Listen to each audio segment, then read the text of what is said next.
Hello and welcome to the Nerds at Large Spoilercast for Game of Thrones Season 7, Episode 2. I am one of your hosts, Darby Holland. I'm Jeff Mayo. And this is your first and final warning, full spoilers for Episode 2 of Season 7 of Game of Thrones. If you have not watched it and you care about spoilers, do not listen. Go watch it on the internet. Go watch it. Like, you can find it somewhere, even if you don't have HBO.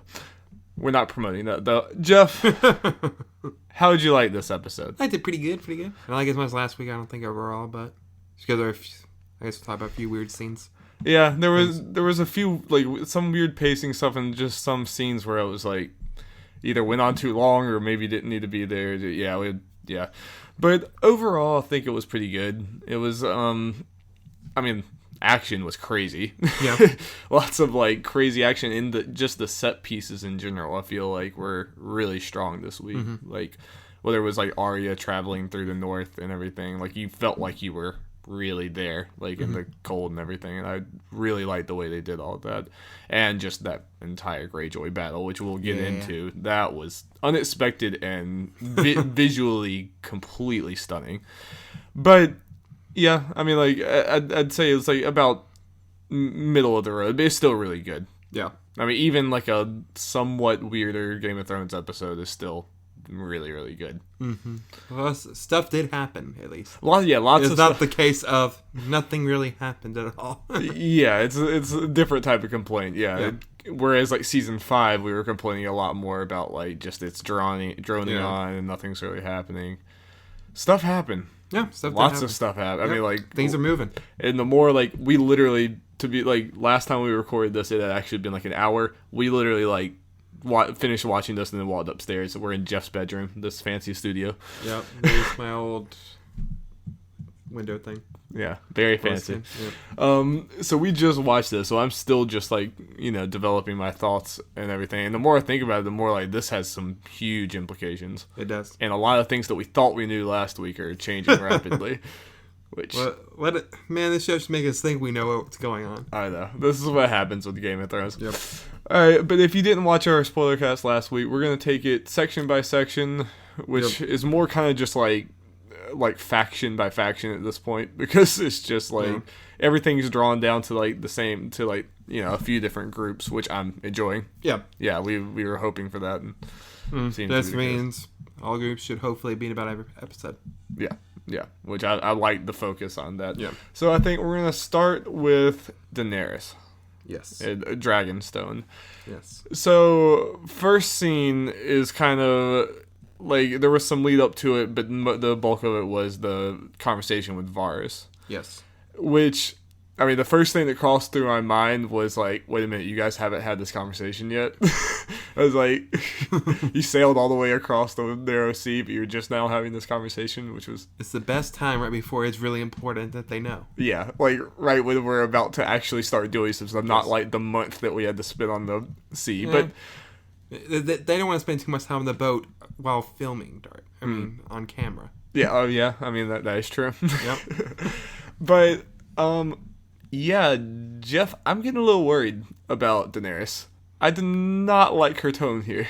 Because Game of Thrones, like, they're gonna kill Varys right here, man. That's the thing about Game of Thrones, is that could have happened, and that was like, I was worried about that. Yeah. That's still, even though they kind of started to diffuse it with Varys had his like awesome speech, like it was really good writing. Yeah. I felt like that whole, and whoever, I forget the actor's name, but he did a great job delivering that speech, and like kind of similar to like we were talking last week with the conflict with Jon and Sansa's like leadership things. I thought this was a really cool kind of like back and forth between them when I understood both of them to an extent. Yeah. But then the way it ended, I'm like, oh, Daenerys just listened to all of that and learned nothing, and she is sounding more and more like an aggressive, authoritative, like Mad Queen type character. Yeah. Like, people who have that theory about the Mad Queen thing, this episode definitely helped that. Yeah, and since this is Game of Thrones, the fact they brought up, or Varys brought up the whole, or I guess Daenerys brought it up, never mind. Like, if you think I'm out of line or something you disagree with, tell me to my face. Yeah. That doesn't necessarily say, I guess, how she'll handle that. Yeah. But since they brought up, that probably means it will happen, especially like you just said, the road she's taking. Yeah, and it's just she's just starting to get to a point where she's not making rational sense. She's starting to just like her power too much, and there's always been hints of that in her, but I feel like this is the strongest hint so far, and it like I'm starting to think that might be the way we're going. Again, I think that the show wants us to be wavering back and forth, so it might the pendulum might swing back the other way, but the whole "if you do betray me, I'll burn you alive" thing, that sounds a whole lot like her father. We're going to be seeing a lot of people burn next 2 seasons, Darby. Yeah, so I don't know. I mean, scene was really well done, but I mean, like, what do you think? Do you think how did this change? Do you think the likelihood of her being a villain by the end of this? I think it's more, it definitely hints at more like, oh, this is the road they're going. Because again, this is Game of Thrones, so that's going to probably mean something down the line. Oh yeah. Yeah, it's usually like they don't really do that kind of things for no reason and then go back on it. That's probably unless they know we think that. Well, I think that's been a thing of her the whole time is kind of, and it's the same thing kind of in the books in a different way, where like you are constantly wavering back and forth. Where it's like, I like Daenerys a lot because what she's doing is good, but you also see moments that sound a lot like her father, and you see moments of her like being way too aggressive. Yeah, and since she's by far the closest she's been to her goals the whole series, she'll probably be a little more aggressive. Yeah, and this is a bad time for her to be showing her darkest side yet. Yeah, and start questioning everyone, and start like not accepting people giving feedback too. Yeah, and except Tyrion. Yeah, which she's being good to Tyrion, which is good, but like I have a feeling like if she goes like full evil, Tyrion's not gonna. I don't think Tyrion's gonna stand behind that. Tyrion does have some morals. So there's a chance like Daenerys could take the throne just to be killed by her, like by Varys or Tyrion or someone because she's being too that would be kind of like that would be a Game of Thrones type story. You work your whole life to get this thing, and then you end up becoming what you hated, and you lose it immediately. Now what's gonna happen is they get it. She does an evil laugh, and then you see her go like, and then fall over. See Tyrion with a sword behind her. I mean that costume looks like pretty super villain costume. It's pretty black, which I have to say, like, black must just be the new thing in Westeros. Black is everyone's wearing black. Yep. Like Cersei has a full black, Daenerys has full black. Even Jaime, like there's a new Kingsguard thing and it's black. It's just everyone's goth. Yep. She looked thinner, Darby. Well, and Daenerys' costume looks a lot like Cersei's, and they both kind of seem like villains in this episode, which is very weird. That reminds me. We'll probably get to this, but someone mentioned for the last episode, like when Sansa and Jon were mentioning Cersei, that Sansa's hair was like Cersei from an earlier season when they talked. Yeah, apparently Sophie Turner, she's wearing a wig this season because apparently she like dyed her hair and cut it, and she didn't want to change it. So apparently she's wearing a wig, and apparently like it's the exact same wig that Cersei had. Like it's the exact same thing, just red, basically. I want it to mean something deeper. It might. No, I mean they had to design the wig, so they probably designed it that way. And they've already talked about Cersei, and she said she looks up to her. So I think it does mean something for sure. Okay, back to Daenerys. Sorry for the sidetrack. I think that. Oh, it's that's what we do here. So do you have anything else on just Daenerys and her dark return? Not really. Right, well, next thing, Melisandre. Yes, she came back. Did not see that coming for her to show up with Daenerys. I didn't know what I expected. That should have been one of the things I thought, but I guess part of me was thinking, well, what's she gonna do now? But I never really thought of an answer. Yeah, possibility. I thought that she might run into the Hound and like Beric and stuff. If I had to put money on it, that's probably what I would have thought. Like because they're both like red priestess people or whatever. So that was my first thought, but no, she's here, and it's interesting to see that she's still kind of like waving the flag for Jon, even though like he sent her away because she still believes. I like how they twisted the whole prophecy where it says Prince. Like technically, it could be either gender. Part of me would thought to that a little bit. That is a thing apparently in the books. I kind of missed it, but people have talked about it. But apparently that's a thing. Well, it's just kind of. Also, Melisandre didn't. She's not the one who brought it up. At least, like, I don't know. Yeah. I felt like just saying Prince the whole time, then just kind of twisting it to say mean princess out of nowhere. Yeah, no, it's weird. It's weird in the books too. Yeah. That they did that. It almost seems just too, and it makes you think. It makes you think that if they're gonna do that, it must be Dany. Yeah. Which might also be a red herring, if they're gonna throw this in here, but it's kind of, and it's also kind of interesting because like they're talking about Dany being like maybe the prince who was promised, but Melisandre's also saying like Jon is. So like, which one is it, or is it both, or like what's going on? Well, the way she was saying it's more they both have a part to play. She's not completely sure what it is. Right. So. Yeah, and we've seen before Melisandre doesn't always know what's obviously. up with these things. Yeah, and from what we've seen, obviously they both have a part to play in these prophecies. And I mean that was interesting. Like I figure we knew that Dany and Jon were going to be like brought together because of the whole Dragonstone thing. Mm-hmm. I didn't see Melisandre like kind of pumping Jon up before he gets there. Yeah. Which is interesting, but also again with Dany and her darkness in this episode, it was like make him come here and bend the knee. Like she made sure to include that part on it, and that's what I'm saying. Like I'm worried that kind of thing's gonna get in the way of fighting the White Walkers and stuff. Yeah, there'll be either like Jon's like, no, that's not what I'm here for, blah blah blah. Then or he'll be like, okay, I'll do it because I just want to kill the White Walkers, and then the people in the North are like, why in the world did you do that? Which they're already starting to not like him. They're already starting to question a lot of his decisions, like we'll talk about next. So that it could be a conflict either way. Either it's a conflict between him and Dany because he won't bend the knee, or it's a conflict between him and the North because he does. Or he bends the knee, but Dany doesn't completely trust him, so he has a problem on both sides. Yep. It's kind of a damned if you do, damned if you don't thing there. I don't envy being Jon going down there. He knows nothing. He does know nothing. So, yeah. I mean, I'm glad to see them going together, but we'll move on to, there's lots of Daenerys in this episode. Yeah. Next thing, I think, was their battle plans, that whole scene.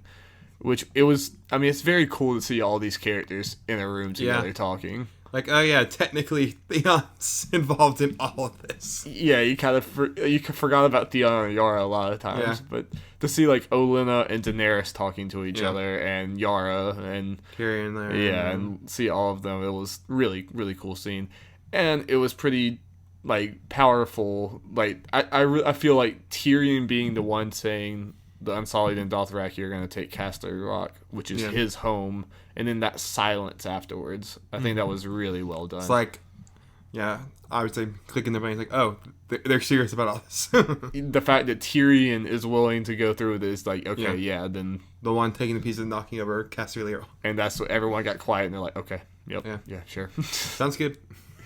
Which, I want your take on it, because me and Jeff haven't really talked about any of this at all. This is our first time talking about it. I thought right from the start, and I could see both sides again, but when she said that she was like splitting up the army, I was thinking this is the one way you lose, or this is the one way you take away your advantage, is splitting your giant army into two normally sized armies. And sure enough, it's looking like that's the case. I don't know. What did you think when they said that plan?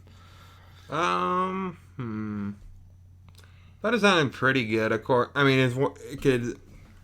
Yeah, it might have been safer to go for just keep your army together. Yeah. But to potentially get it done quicker, you get split it up, take over Castle Rock, which is, I guess, the heart potentially of Cersei. And it's still like heart of the Lannister forces are probably there and everything. Yeah, and use the other ones to keep Cersei at bay in King's Landing.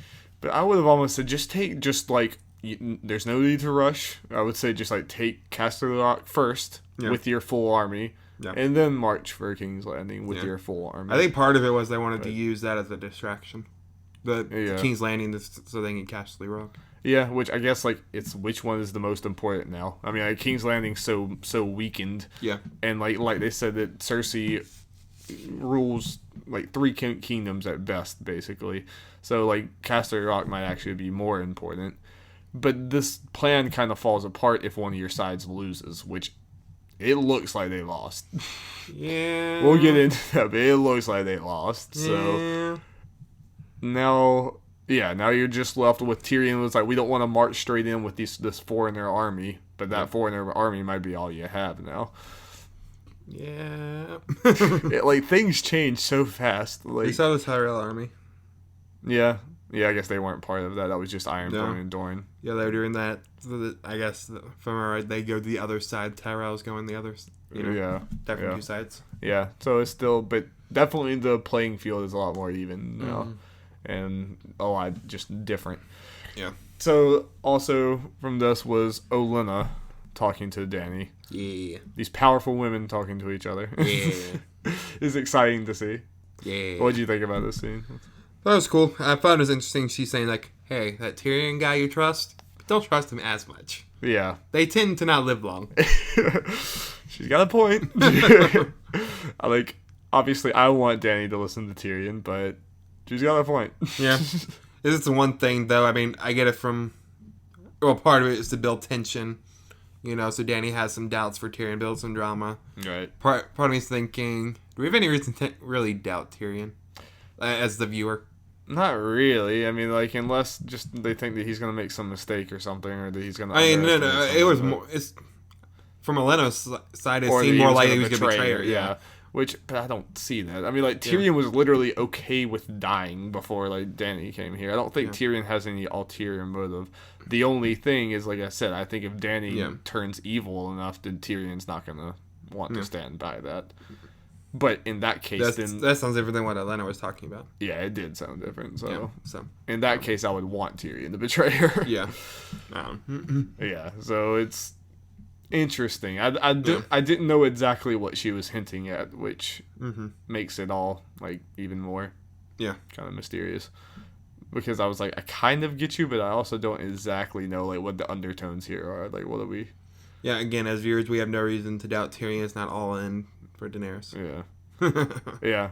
So I don't. Especially taking down Cersei. Yeah, I don't know what it seems like all Olenna would want is for Cersei to be dead. I don't think Olenna cares about much else, but at least there's some sort of connection with her and Dany, obviously. Oh yeah, I just want to go back to all this. I like how Tyrion was backing up Jon Snow. Yes. Yeah, he a good dude. I love that. I love that so much. Just as someone who's been like watching this for so long, and to call back to that thing in the wall, and it was really good. Part of me when he mentioned that, like, oh yeah, it did happen. So I thought that I figured that this was gonna happen with Tyrion was gonna speak up for Jon, but I thought it was gonna be when Jon was coming down. I thought it was gonna be later on, but yeah, that was cool for him to be I like Jon Snow. Yeah. He's a trustworthy dude. He's a good dude. And because it's 2 of our favorite characters and 2 of the only good dudes in the entire show. Yeah. Trying to support each other. So yeah. That was interesting. Yeah, well, I guess we kind of already said earlier. Last thing we have under Daenerys, her writing the note to Jon, being like, hey, come bend the knee. Yeah, which, let's just go in. Do you have any last Daenerys thoughts? All right, well, we can just move that into Jon. Jon's first scene is receiving a note from Tyrion, which is also cool to see Jon in Winterfell reading stuff fast Raven. Fast So obviously that happened right afterwards, seconds after. Oh, immediately. Yeah, we saw it seconds afterwards, so it had to be seconds afterwards. Indeed. I thought that was cool to see them referring to Tyrion again, see Jon and Sansa talking about it. And it was really just because I was being stupid or I just didn't think about it at the time. But when Jon was reading Tyrion's thing and Sansa was there, I didn't even think about the fact that Sansa and Tyrion were married until he said, you know him better than any of us. I'm like, oh wait, yeah, duh, she does. I'm duh. So yeah, but that was interesting, and I'm kind of glad that there was. It took some deliberation, and it took until Sam putting the note for them to really say, okay, this is what we're gonna do. This is what we need to do. Or at least John being like, this is what we need to do. And I didn't even really think about that, about him saying no to Danny, but then that, like, confirming it. And, like, I like that. I have two notes. I have this note, and I have this note. Yep. Later, which, yeah. Like, I guess we can go ahead and just talk about that scene. This is, again, like, Sansa and Jon are just two very different leaders, I feel like. Yep. And I feel like it's going to come to a head, or it's going to get worse as going forward. And now, since Sansa's in charge, and boy, do I not trust Littlefinger. Yeah. I question. I don't even trust. I honestly don't even trust Sansa at this point. It's questionable, yeah. As far as being on Jon's side. Yeah, like I feel like I do feel like she'll do what she thinks is best, but yeah, I don't completely trust it. Well, it just feels like maybe a whole thing when Jon comes back, it'll be like, hey, we got this Dragonglass, blah, blah, blah, we're working with Daenerys, blah, blah, blah. They're like, oh, well, we don't want to do that. We're liking what your sister did while you were gone. Yeah. Awkward. And that whole scene kind of, like, it had, like, a tone to me that was very similar to season 5 when Jon was saying, no, we're going to let the wildlings with us, we need them, or whatever. And then that ended up leading to them killing him, to the Night's Watch people killing him, because like they didn't like what he was doing. This has tones of that to me again. It's almost like, in a way, he's making the same mistake again. Like, he's making the same Ned Stark-like mistakes. For the North. Well, how the season ends. It could. Yeah. It, like, I'm being serious. It legitimately could. Because, like, I don't know about you. Were you getting those vibes, too? Yeah, a little bit, yeah. And, because, like, Sansa was even talking about that. Like, Ned and Robb were, like, great men, but they made bad decisions. Like, they were honorable and tried to make the right decisions to the point where it killed them. Mm-hmm. And Jon's getting a second chance, but Jon's kind of acting like the same person. I'm not even saying it's wrong, because I think Jon's right. Like, they need that Dragonglass, and they need to do this. But it does not seem like he's on the same page with his people. And if they do seem like, in both of those scenes, like last week and this week, they sided with Sansa over him. And now that Sansa's going to be in charge, like you said, when Jon gets back, I can't see it going well. Yeah, comparing this week to last week, seems like more people overall agreed with Sansa this week than like everyone. There was some that agreed with Sansa last week, like half, or let's say that. Yeah. This week is like everyone. And they were, like every character that we know literally stood up and shouted something at him. Yeah. Like, yeah. Whether it was like Lyanna Mormont or like Dude Man from the Vale, I forget his name, and I hate him. He's the worst. But yeah, that was interesting. Yeah, I can't see it going well. I'm nervous about that. Yeah, well, he's on his way, so. Well, and imagine, what if he goes to Daenerys, doesn't bend the knee, comes back, and his Northmen don't want him? What does Jon even do? He goes finds the Hound and his merry band of gentlemen. And what if they, like, turn away Jon, then, like, who's going to fight the White Walkers? Like, he's the one that I don't trust anyone else to be commanding them. I don't trust Sansa to be commanding them if they have to fight the White Walkers. They need Jon. So here's the thing about... Like, at least until the White Walkers are done, then Jon probably won't even actually want to be king after that anyway. Like, he even said in this episode that I don't want to be king. You know? Yeah. Here's the thing about Sansa. Like, yes, there's always talk about White Walkers around her. Has she said anything about fighting them, really? No, and what she has said is about, like, Cersei. She even said, versus the White Walkers, we need to be talking about Cersei, because she said the White Walkers are so far away. Yeah. And it's like, girl, I don't think you understand. Oh, so... There's a horde of ice zombies coming your way. I think you should be a little more worried. Ice zombies, high zombies. I zombie. It's all connected. Crossover. Yep. All right, last thing, and really surprising to me, was the Littlefinger scene. I can't, like, it's one of those where it's like, yes, like, I hate Littlefinger, so I'm, like, cool with that, but I was uneasy about it, because I kind, like, I mean, they're wrong. Littlefinger was already kind of Jon's enemy, but, like, I feel like he's making a dangerous enemy by doing this, because again, like we've been saying last week, Littlefinger, this is not going to be it for Littlefinger. Like, there's going to be something big coming. Yeah, Littlefinger is one of those characters, again, he's the wild card. What is he? I mean, we kind of know he's Team Sansa in a way, but that's also using her to meet his... Yeah, she's a pawn that he can control. Yeah. Or at least he thinks he can control, and I think he will eventually. It's just... Mm-hmm. And the fact that John, like, directly attacked him, you know. And what he could even bring that up, maybe. He could be like, well, John, like, tried to choke me out, though. Probably is what's going to happen. Probably. I was trying to tell him stories about his father, and he just choked me out. That might be part of Sansa will be like, God, how rude. Yep. Then Littlefinger says something witty and walks off. Yeah, and she ponders. Yep. And then she's like, dang it, I fell for it. Dang it, now I want to kill my brother. Why am I thinking this? Yeah, so I mean, I'm guessing you thought the same thing. Like, I was uneasy about him choking him out. Like, I couldn't enjoy it too much because, like, I'm like, something's gonna end bad. Yeah. So, what's the % chance John's dead by the end of the season and not from White Walkers?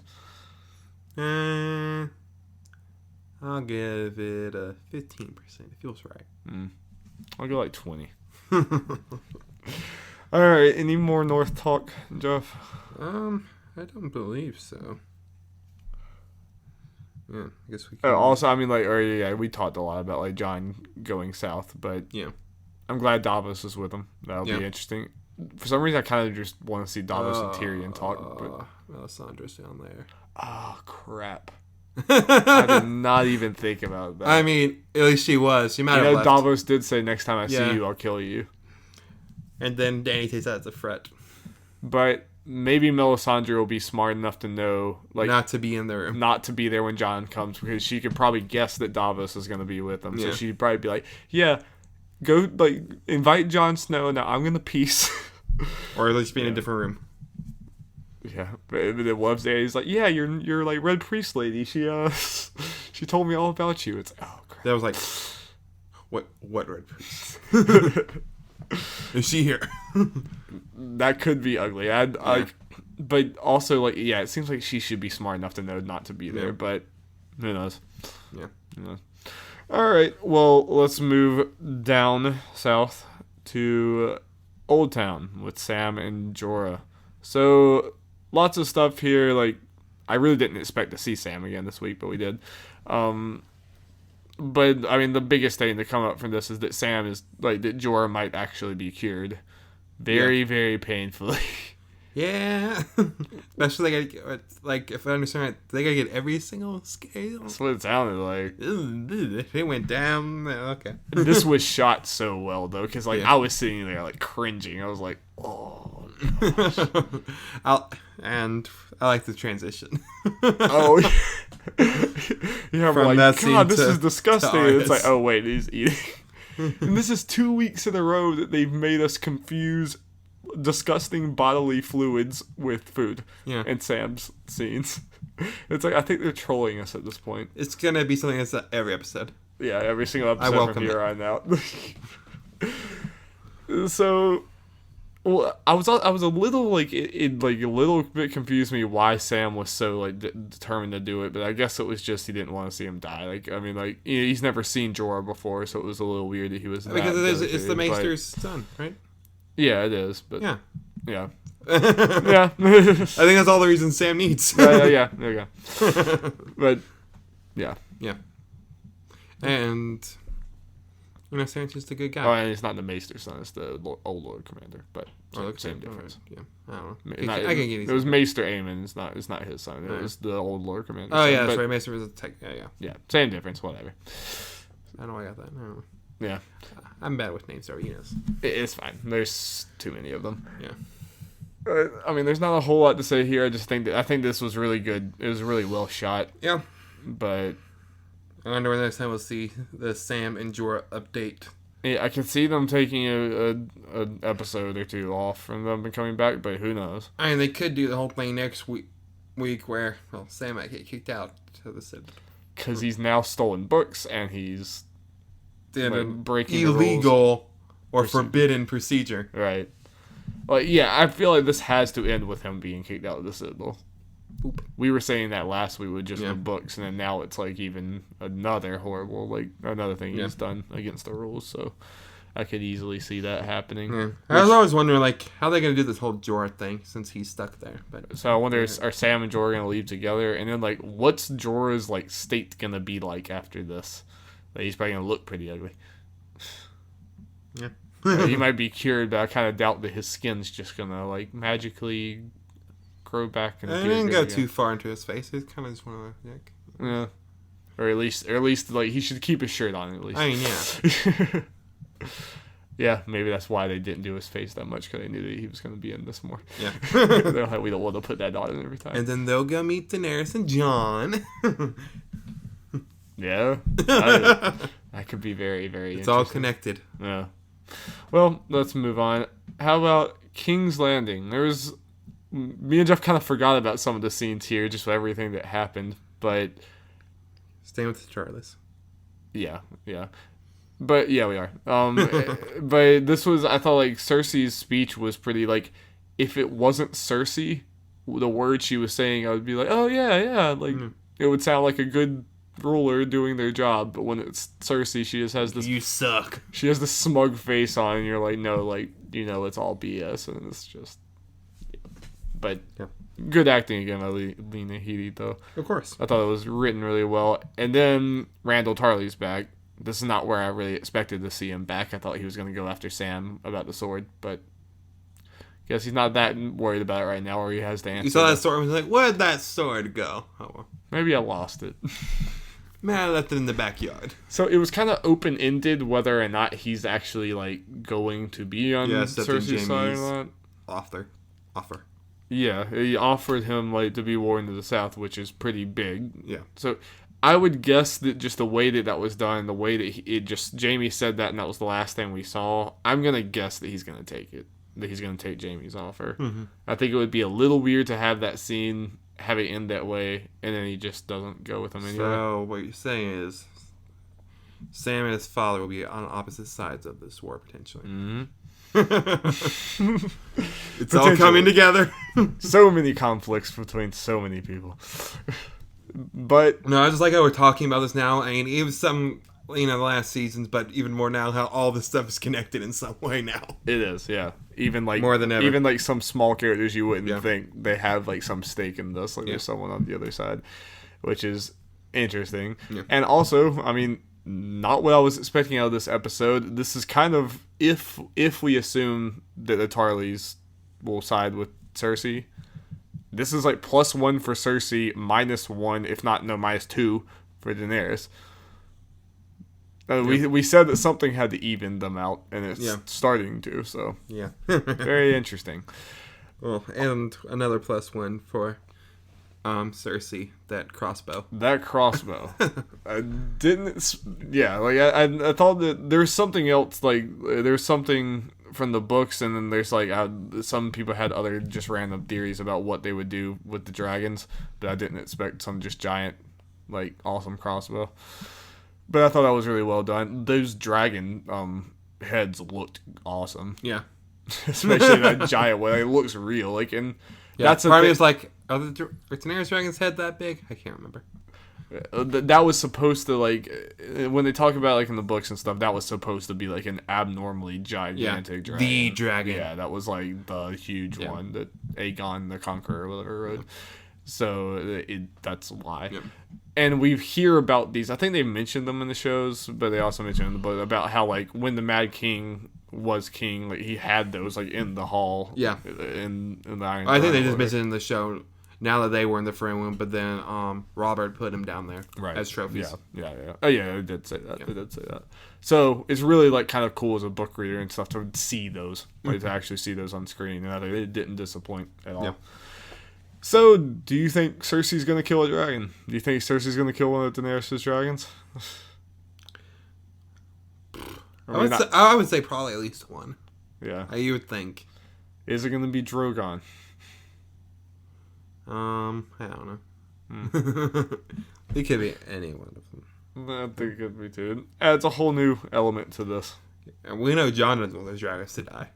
He needs that fire. Yeah. That was also interesting. Yeah. They actually refer to the dragons and like. No, I like how everyone ended up bringing up the dragons pretty much. Yeah. Like, this girl has dragons, And 3 of them. We've been thinking about this the whole series, but it was cool to hear them talk about like, oh yeah, dragons. Like, that would be pretty useful, wouldn't it? Part of it was a little weird hearing Cersei mention dragons. How far away she's been removed from stuff, like saying dragons kind of casual. how far we've come, because for most of the series, people didn't even believe there were dragons at all, and when they heard anything about Daenerys having dragons, they're like, nah, that's not. That's crazy talk. That's hippie talk. Yeah. And then now they're just like, oh yeah, dragons. Oh, we could use those dragons. That's crazy. Yeah, we have giant weapons for those dragons. So good. Yeah. And I want do we have multiple of these crossbows? Like, are they going to be stationed everywhere, or is it just like we only had enough material for one crossbow? I think they found it, so they could use. Yeah. Look at it and be like, hey, we can make more of these. Yeah, we them, have the technology. Yeah. Did he say what they were made from? Like, I didn't catch remember. if he said that it was like some special thing. I imagine it's something Dragon special. glass. Probably everything is dragon.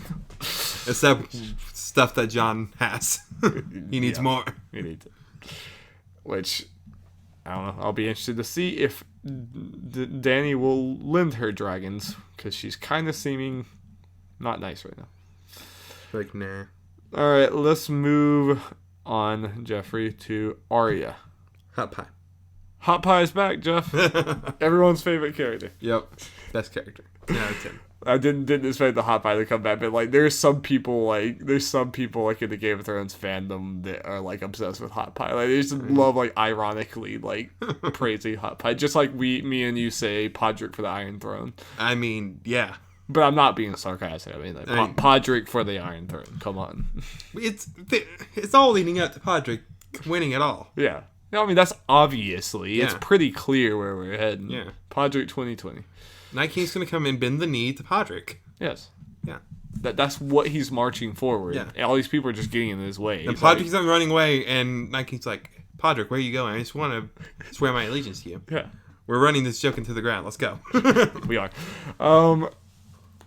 So Arya, like, we might be wrong, Jeff, and I really hope we're wrong. And if you don't know what we're wrong about, last week we were saying that I was kind of like worried that Arya. I've been saying this for a long time, but I'm worried that Arya is going to become this kind of ruthless killer that we don't like, that has gone crazy and is just vengeful and all this other stuff.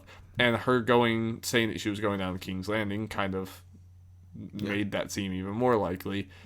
But this might be a turning point. If, like, a lot of people thought last week was going to be a turning point, which I could have seen, like, because just seeing the soldiers, but she's actually heading north, like, to Jon. And, I'm excited. Yeah. I also like to point out there's no Ed Sheeran. Are you disappointed? No.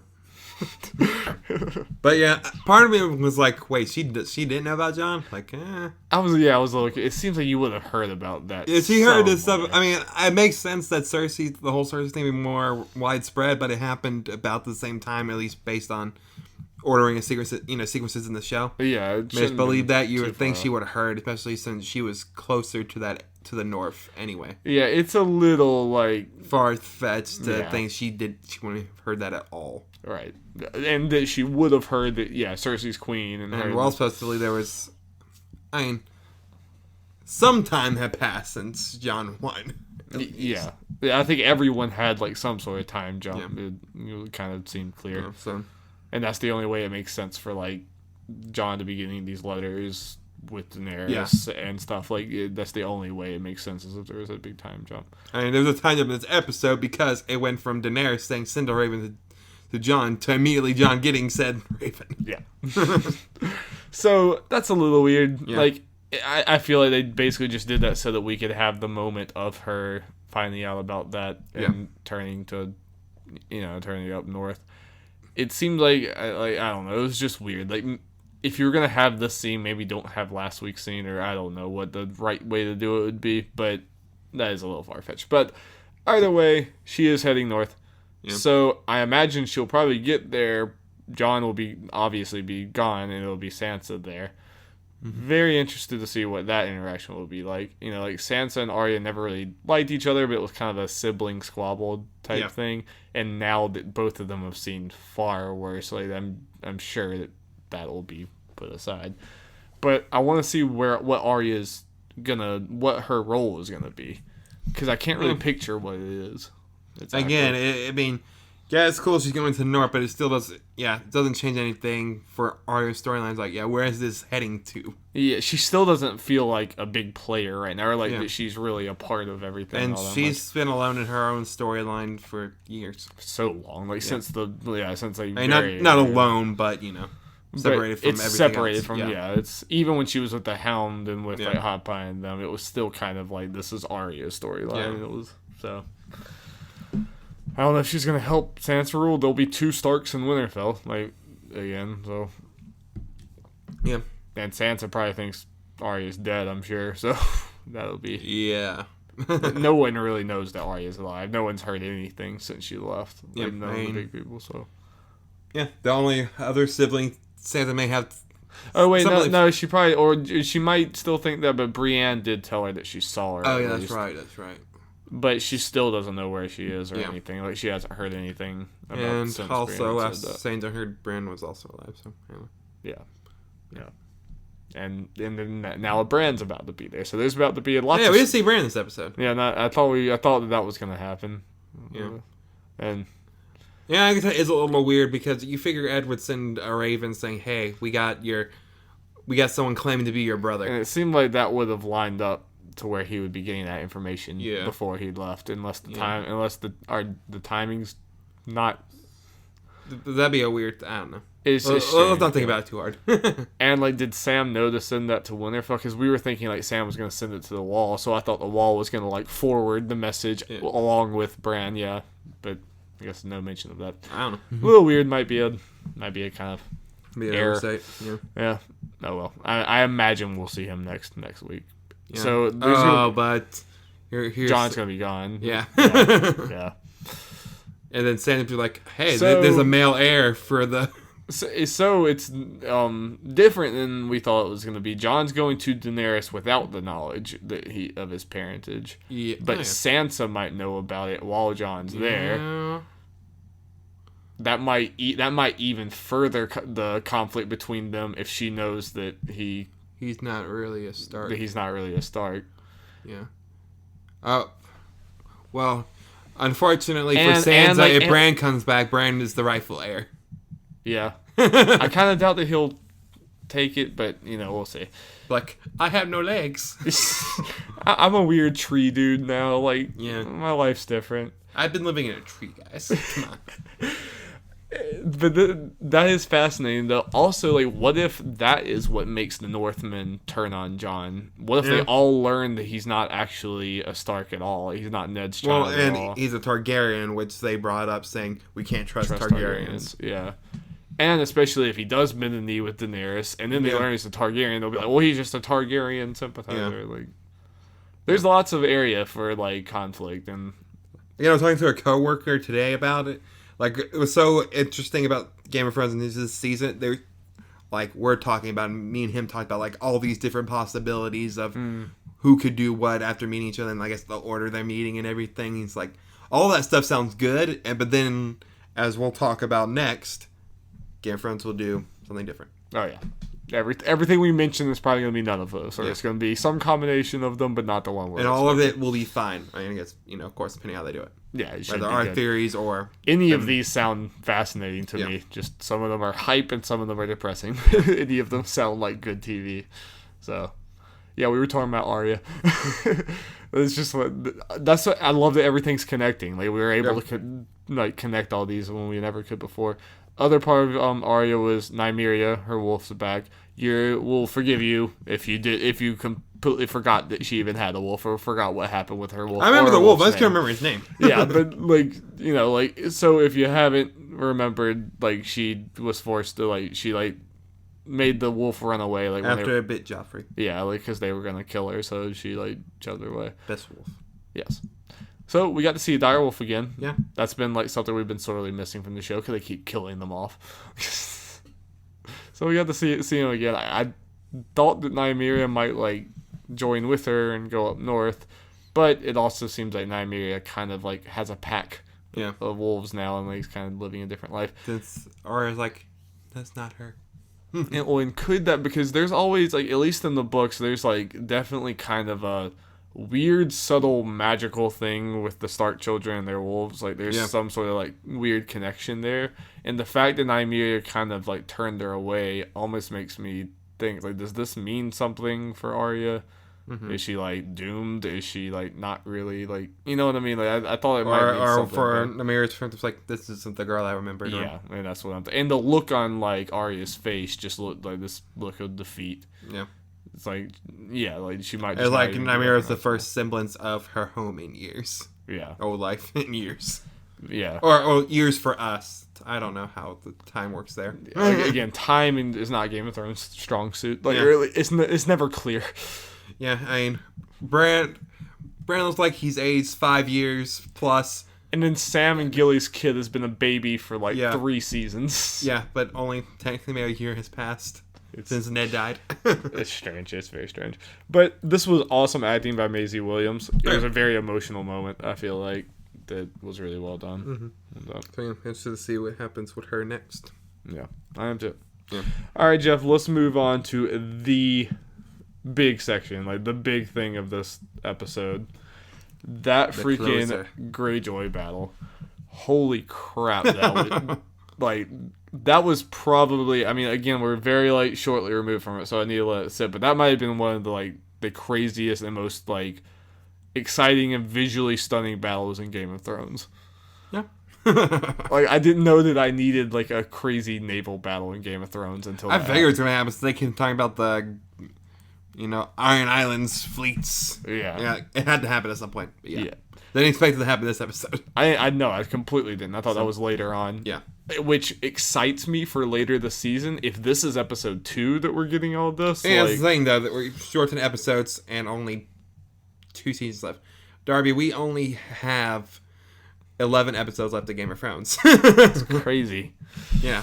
Yeah, so I'm expecting some freaking crazy battles to go down in this. Yeah. And this, I said that, like, last week, I said, like, everyone, myself included, everyone's going to kind of underestimate, like, even the characters in the show are going to underestimate Euron. Yeah. And I think that happened. This was, it was just so cool. Like, the way he, like, slammed into it and just the fire. Dropped the front of the ship and, you know, they had to set up so it attached the ship and they were able to board it. Yeah. Yeah. I mean, I don't know about you. Some people didn't really like Euron last episode, and they're like, thought like this is just kind of a goofy, like lesser bad guy. I don't know about you, but I think any complaints of that have kind of been remedied by this. Like, I think he's a pretty cool bad guy personally. Yeah. He's just very different, and he's like kind of crazy, but kind of calculated. Like, that's the thing. Yeah, he's just crazier in a different way than what we're used to for Game of Thrones. A little more, and I don't mean this in a bad way, comic booky.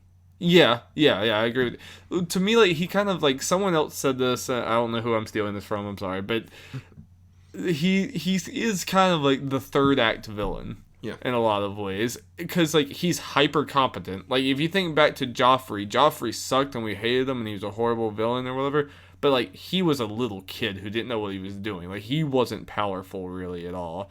And then Ramsay was kind of, like, this crazy wild card, like, middle, you know, person, but just completely off the rocker. But then Euron is actually, like, he is a, like, awesome fighter. Yeah. And, like, he's just, like, physically intimidating. So I think he stands up with the other villains in the series, honestly. I mean, we haven't seen much of him yet, but... Yeah. Has built up a little more maybe to that point, but yeah. Definitely he's not there, but, like, I think he's building there. Yeah, he's building up there. Like, it took Ramsay. I mean, like, Ramsay and Joffrey we saw for, like, seasons, and that's what made them bad. Yeah, Euron unfortunately doesn't have the... We already know, no matter when he dies, so that as much time as the other two. Yeah, I agree. But... Well, if he does. If he does, yeah. Who knows? Yeah, he probably will. I'm sure he will at some point. But this... Also, do you have anything to say about just the visual? No, it looks really good. Like, I just see a bunch of things. Like, for a lot of people, TV shows, or I guess movies, it's very hard and expensive to do these kind of sea battles, which is why, like, Pirates of the Caribbean is expensive as hell. Yeah. So, yeah, I thought it was done really well, especially since this isn't a show that does that often, if at all. Right, yeah. I can't remember a big... Like, there was the Battle of the Blackwater, but that was kind of like... That wasn't like this. It wasn't like complete sea battle like this. And hey, moment of sand snakes. Well, 2 out of 3 are dead. Yeah, is it bad that like I wanted Euron to lose. I figured he wasn't going to, but I wanted him to lose. But I kind of wanted him to kill the sand snakes first. Is that bad? No. I mean, I think a lot of viewers probably share that. Yeah. Well, one has survived. Yeah, one did survive. Unfortunately, she's kidnapped or been taken. But yeah, I guess 2 if you count like Ilya Martell or whatever. But I don't know if she's a sand snake. She's just kind of like the leader of the whatever. Lady Dorne, I call her. Lady Dorne, yeah. Oh no, Ilya is the other one that I don't remember. Anyway, her Lady Dorne. So that like this really seemed like the course correction that they did last season by like not showing Dorne like hardly at all. This seems like even more course correction. Like they did. Yeah. I have a feeling that they planned for those sand snakes to be a bigger part of the show. Mm-hmm. But they're like, yeah, people don't like this at all. So let's just rush those off stage, right? So that was cool. Like, I guess it was supposed to probably when they thought originally that was supposed to have more stakes of us being sad that they're gone, but it didn't really happen. But the biggest moment of this, like, as far as character moment, was the Theon thing. Yeah, Theon. What's he doing, boy? I mean, I guess on one hand, he'd probably die if he stayed, but still. It's like one of those, like, most other characters would probably die fighting, would like have charged even though they knew that they were gonna die. They would have died for the other and done this. But I love this as far as like actually telling a story, because this is not, I feel like this is not what any other show or any other narrative would have done, because like it was so jarring whenever he like leaves and jumps off. But I think Theon is a broken man. Yeah. And like he's been kind of playing at being like all right for a while, but as we saw, like I think that like Yara has kind of just like, in a way, like it makes it sound worse, but she's almost like bullied him into trying to put on a brave face for a long time. But I think deep down he is still just broken and afraid and just psychologically damaged. Yeah, I think it's really well done, because when it was switching pretty much between Theon's face and then Euron and Yara, you can, when it kind of go back and forth, you can slowly see Theon's reverting back to Reek. Yeah, he's just like twitching, and that's when he's jumped off. And you saw him like seeing all the like people getting stabbed and the violence around him and everything. And this also just yet again makes Theon is just such an interesting character to me. And it gets back to the thing like, where does Theon go from here? I don't know. I could potentially. I mean, like, I think they will show him, but like that could just be the end of him. Like that could just be not seeing thing. I don't think that'll be the. I'll say there's no way it's the end of Theon, because then they just kill him. Happens. Yeah, but it's just, this is one that there's gonna be people who are just like, I mean, like fans who are just like, nah, I hate Theon. Like, how could he do that and leave? But I think the whole point of it is deeper than that. Mm-hmm. I think Theon, again, is just a broken individual, and it makes his character very interesting.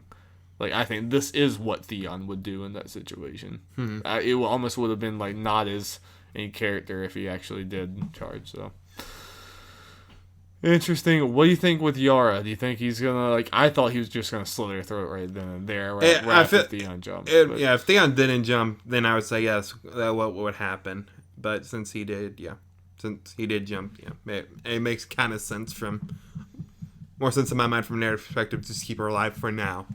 Probably. Do you think that means that she'll survive? Do you think she'll get out of this eventually, or maybe? Or I think we discussed before this, like, is Yara and Lady Dorne, as we'll continue to call her from now on.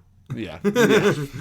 will set the gift. I think they are. Yeah. I think they very clearly are. At this point. I can't remember. One thing Euron's wording last week, like, pretty much, I gotta go get you a gift. He said, "I won't return to King's Landing without it." Gifts, yeah. So I think like the combination, just like destroying the fleet and those two are kind of the gift. I mean, like, those two will bringing the leaders. Yeah, those will be the specific gifts. Like, here you go. Oh, by the way, I took all those nasty ships you're worried about. I took care of them. I'm now the sole ruler of the Iron Islands. Yeah. I mean, and I could have seen him, like, getting the Lady Dorn as the gift. But I kind of thought that Yara he would take for himself, which he still might. Like, he still might. Like, I felt like that was his personal thing. I feel like taking down Dorne pretty much would be enough for Cersei. I think so. Oh, no, Cersei's going to be overjoyed. Oh, yeah. Like, he literally just, like, we've been talking so much about how Daenerys is so overpowered in this whole thing, and just like that, you have to guess, just looking at that Iron Islands and Dorne are off the table. Yeah. Like, or at least in any serious way. If they have, like, backups, it must not be. You would assume the Iron Island ships that under Daenerys control are pretty much gone. Yeah. And maybe whoever's left is going to be with Euron. Right. So, all Daenerys has now is the Unsullied and Dothraki, which are currently going for Casterly Rock. They're not even going for King's Landing. Yeah. And, I guess, the Tyrells, because I don't think they were in that. No, that group. I feel like they would have. What did they say in the war room? What were the Tyrells supposed to be doing? I think they were going to go to King's Landing from the other side. Okay. They kind of like surround them. And I think they mentioned Ironborn and the Dornish were going to go by sea. Yeah. Right. And get to a place and then going. So now it's basically if that plan carries through, it's really just Tyrells versus Lannisters, which is pretty evenly matched probably.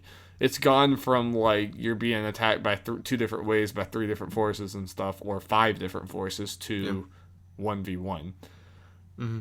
Which might, since Daenerys is now significantly damaged to her forces, she might be a little more generous to Jon in whatever terms they decide to come with. Good, because now she might need him. Or maybe she won't want to do it, but Tyrion will be like, hey, we're kind of in a bad place right now compared to who we were.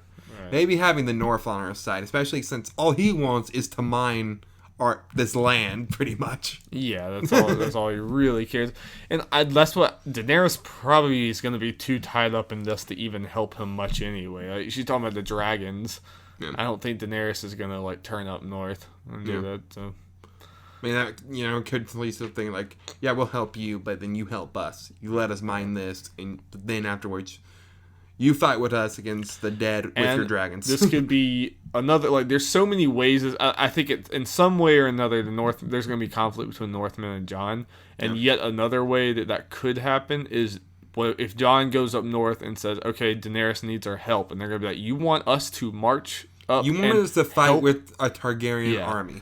Yeah, and then there's no way they'll go for that, no matter what. And Jon might be like, no, but we need her, and that could be the final straw. And Sansa could say no too, and that could be. But it could also be a thing. Sansa wanted to take care of Cersei anyway, which is what they'd be doing. Yeah. Again, there's a lot of things that could happen, and they're plausible. Yeah, they're all plausible. Yeah. They're so cool. So cool about it. Yeah. Okay, so, is that about everything? I think it's about anything. Okay, so,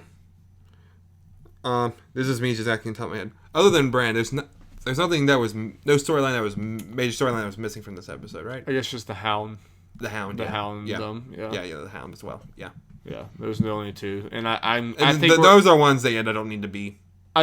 Those are two I expect to not see every week. Like I expect to see Jon and Dany and Cersei every single week. Yeah, but those other ones, like Sam, we probably won't see next week. But I think we will see Bran the Hound next week. Yeah. Arya's one I could see being there or not. Yeah, she could arrive, or they could skip an episode. But she can arrive anytime. Yeah, they could skip as long as she continues going to the north. Okay, so Darby, what do you think might happen next episode?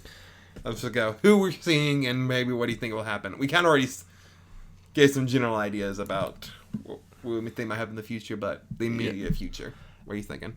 I think they'll, because only 7 episodes, I think they will have Jon arrive next episode. Yeah. I don't think they'll, waste any time. Especially since that is, I guess, pretty much the natural thing for 2 of the major storylines. Yeah, and that's going to be a huge moment, them meeting and talking. And that's going to, be interesting because of everything. I think we're also going to see, Tyrion and Dany talking about what we just saw. Yeah. Again, like you said, I see Bran showing up, Hound, seeing what progress is with him. Yep. Hound reaching Winterfell Hound and Arya could both reach Winterfell or the Wall. Like I don't really know where the Hound they might. I don't know if they'll hear about Jon and end up stopping. Yeah, they're just going north. Yeah, we don't know exactly. I mean, they're going north to fight the White Walkers, but they might hear that Jon is trying to fight the White Walkers and stop at Winterfell to learn that he's not there. Yeah. Like the Hound and Bran might both come to Winterfell when Jon's not there, so that'll be.